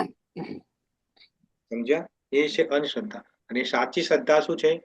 સાચી શ્રદ્ધા એ છે કે વિદ્યાર્થી દ્રઢ શ્રદ્ધા સાથે ભણે, જ્ઞાન મેળવે, ક્લાસમાં જાય, ટ્યુશન લે, રોજ થોડું ભણે, અને ભગવાન કૃષ્ણ ઉપર શ્રદ્ધા રાખે કે ભગવાન, મેં આ જે ભણ્યું છે, મારી બુદ્ધિ પ્રમાણે મેં ભણ્યું છે, હવે જે પણ એક્ઝામમાં જે પણ આવે એ પણ એ તમારી મરજી, તમને અર્પણ કરું છું. હું તો મારા જે ભણ્યો છે એના પર મને વિશ્વાસ છે કે મને શ્રદ્ધા છે કે હું પાસ થઈશ. એ શ્રદ્ધા છે. પણ જે ભણ્યો જ નથી, છેલ્લા દિવસે ખાલી આરતીઓ કરે અને ઉપવાસ રાખે, એ અંધશ્રદ્ધા છે. સમજ્યા? ડોક્ટર હોય, કોઈ ડોક્ટર, તમે ડોક્ટરના ત્યાં જાઓ, તમે બીમાર પડો ને ડોક્ટર એમ કે ભાઈ ભગવાનના ચમત્કારમાં વિશ્વાસ રાખ, ચિંતા ના કરે, ઘરે જઈને ઊંઘી જા, તો એ અંધશ્રદ્ધા છે. એ ડોક્ટર તમારો ટેસ્ટ કરાવે, રાઈટ? બ્લડ ટેસ્ટ, બીજો ટેસ્ટ, બધા ટેસ્ટ કરાવે, પછી પોતાની બુદ્ધિ અને કુશળતા પૂર્વક પોતાનું જે ભણ્યો છે એ પ્રમાણે તમારો ઈલાજ કરે, અને મનમાં એવો વિશ્વાસ રાખે કે દર્દીને પરમાત્માની કૃપાથી જ ઠીક થવાનું છે. હું તો ભગવાનની આદેશ પ્રમાણે, ભગવાને જે મને બુદ્ધિ આપી છે એ પ્રમાણે હું એની સેવા કરું છું, એને સારવાર કરું છું. તો એ થઈ શ્રદ્ધા. હવે ખબર પડી શ્રદ્ધા અને અંધશ્રદ્ધામાં શું ફરક? હા પ્રભુજી, થેન્ક યુ. હરે કૃષ્ણ. હરે કૃષ્ણ. જય શ્રી કૃષ્ણ પ્રભુજી. જય શ્રી કૃષ્ણ. જય શ્રી કૃષ્ણ. મારી બુકમાં એવું લખ્યું છે કે જે મનુષ્ય કૃષ્ણના ઉપદેશનું પાલન નથી કરતો, તે પણ કર્મના બંધનમાંથી મુક્ત થઈ શકે છે. કઈ રીતે? એ તો પૂછું છું, કઈ રીતે? તમે એટલું વાંચીને મેં નહીં પડે, આખો ભાવાર્થ વાંચો. જ્યારે કૃષ્ણના સનાતન ઉપદેશમાં શ્રદ્ધા ધરાવતો સામાન્ય માણસ એ ઉપદેશનું પાલન ન કરી શકે તો પણ કર્મના બંધનથી મુક્ત થાય છે. કારણ કે કૃષ્ણ ભાવનાની શરૂઆતમાં મનુષ્ય ભગવાનના ઉપદેશનું પાલન પૂર્ણ રીતે કરી શકતો નથી. Very good. તો અહીંયા શબ્દ કયો આવ્યો? કૃષ્ણ ભાવના અમૃત, એટલે કૃષ્ણ કોન્શિયસનેસ. હા, તો તમે એટલું વાંચો તો ક્યાંથી મેર પડે? બરાબર, પૂરું વાંચવું પડે ને તમારે. હા, તો કૃષ્ણ કોન્શિયસ નો મતલબ શું? કૃષ્ણ કોન્શિયસ નો મતલબ એ છે કે પહેલા તો એ સમજવું કે હું આત્મા છું, આ શરીર નથી, અમારી રિયલ આઈડેન્ટિટી નથી. Yeah. મમે વાંસા જીવ લોકે જીવભૂત સનાતન 15મા ચેપ્ટરના 7મા શ્લોકમાં ભગવાન કહે છે કે કૃષ્ણ કોન્શિયસ પછી પોતાનું મન અને બુદ્ધિ એ ફિક્સ કરવી ભગવાનમાં. કઈ તે જેને આપણે માળા કરીએ છીએ, રાઈટ? આપણે માળા કરીએ છીએ તો ત્યાં ભગવાન 10મા ચેપ્ટરના 25મા શ્લોકમાં શું કહે છે? યજ્ઞ નામ જપ યજ્ઞોસ્મી, યજ્ઞ નામ જપ યજ્ઞોસ્મી. જપ જે કરીએ છીએ ભગવાનનું નામ એ જ યજ્ઞ છે. એ સ્વયં ભગવાન કૃષ્ણ કહે છે આ વસ્તુ. તો જરૂરી નહીં કે ભગવાન કહે એટલે તરત તમારા મનમાં બધું થઈ જાય. ભગવાન તો ઘણી બધી વાતો કરે છે ભગવદ્ ગીતામાં, આપણે ક્યાં બધી શ્રદ્ધા રાખીને માનીએ છીએ, તો પણ આપણો ઉદ્ધાર થાય જ છે ને. કારણ કે આપણે જેટલું આપણાથી થાય છે એટલું વી બીંગ કૃષ્ણ કોન્શિયસ, આપણે ભગવાન કૃષ્ણને ખુશ કરવા માટે, પ્લીઝ કરવા માટે, સેટિસ્ફાય કરવા માટે જેટલું બની શકે જેટલું નાનું થઈ શકે એ કરવાની કોશિશ કરીએ છીએ. તો એમાંથી પણ કર્મમાંથી તમે નીકળી શકો છો, કર્મ બંધનમાંથી. પણ જે ભગવાનમાં શ્રદ્ધા રાખીને કે ભગવાને કીધું છે આ રીતે કર્મ કરવાનું છે અને વિધાઉટ થિંકિંગ એલ્સ એ કરે છે, એ તો ડેફિનેટલી મુક્ત થવાનું છે. એટલા માટે તે એવું કે છે. એટલે વાંચો તો પૂરું વાંચો ઇન્દિરાબેન. બરાબર. હરે કૃષ્ણ. હરે કૃષ્ણ. ઓકે, બીજા કોઈ?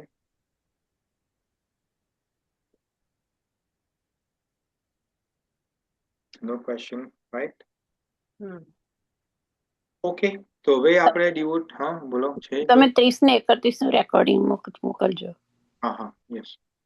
તો ડિવોટીઝ, હવે આપણે કાલે ગુરુવાર છે, કાલે આપણો ક્લાસ નથી અને રવિવારે ક્લાસ નથી, સોમવારે ક્લાસ નથી. હવે આપણો ક્લાસ હશે મંગળવારે. તો આપણો મંગળવાર અને જે ઇન્ડિયામાં જેટલા ડિવોટી છે એમનો બુધવાર સવારે થશે. તો અમેરિકા કેનેડા માટે મંગળવાર સાંજે 8:30 વાગે અને ઇન્ડિયા માટે બુધવાર સવારે 6 સવા 6 જ્યારે તમારો ટાઈમ થતો હોય એ પ્રમાણે આપણે મળીશું અને તમને રેકોર્ડિંગ હું મોકલી દઈશ, રાઈટ? તો ફાઇનલ કોઈને છે કોઈ ક્વેશ્ચન?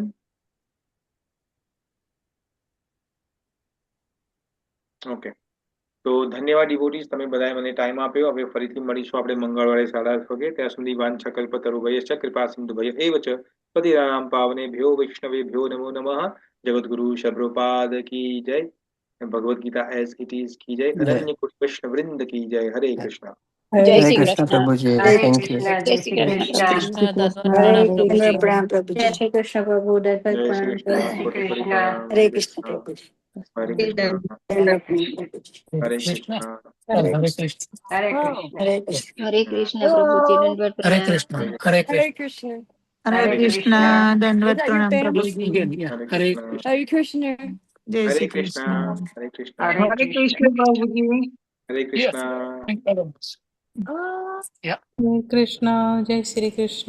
હરે જય શ્રી કૃષ્ણ. જય કૃષ્ણ. શ્રી કૃષ્ણ. હરે કૃષ્ણ.